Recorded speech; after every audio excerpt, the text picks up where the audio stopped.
Today's Praise and Pearl devotional thought is pack light. Wherefore, seeing we also are compassed about with so great a cloud of witnesses, let us lay aside every weight and the sin which doth so easily beset us, and let us run with patience the race that is set before us.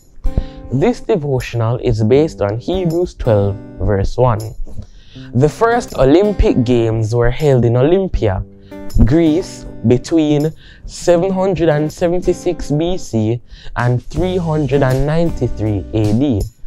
Then, only Greek men were allowed to participate. After each game, the victors would get a twisted olive wreath as a crown and a statue erected in their honor. One of the most fascinating details of the games was the participants who would run naked.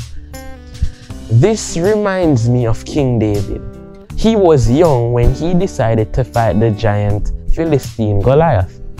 David didn't do it because of the reward that King Saul had offered, neither due to his strength in the past to kill a lion and a bear with his bare hands. He never trusted the fact that one day he would be king. Instead, he took up the challenge to show his devotion to God. King Saul dressed him in his own armor, a brass helmet and an armored coat made of interlinked rings. This was a fortified garment fitting the situation, but it was heavy. I can imagine his response. With all due respect, O king, these are too heavy. I will not be able to fight in these.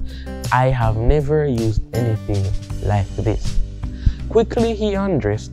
He took his staff in his hand and chose 5 small stones out of the brook and put them in a shepherd's bag which he had, even in a scrip. And his sling was in his hand, and he drew near to the Philistines. Paul reminds us that we must lay aside every weight. What is your weight?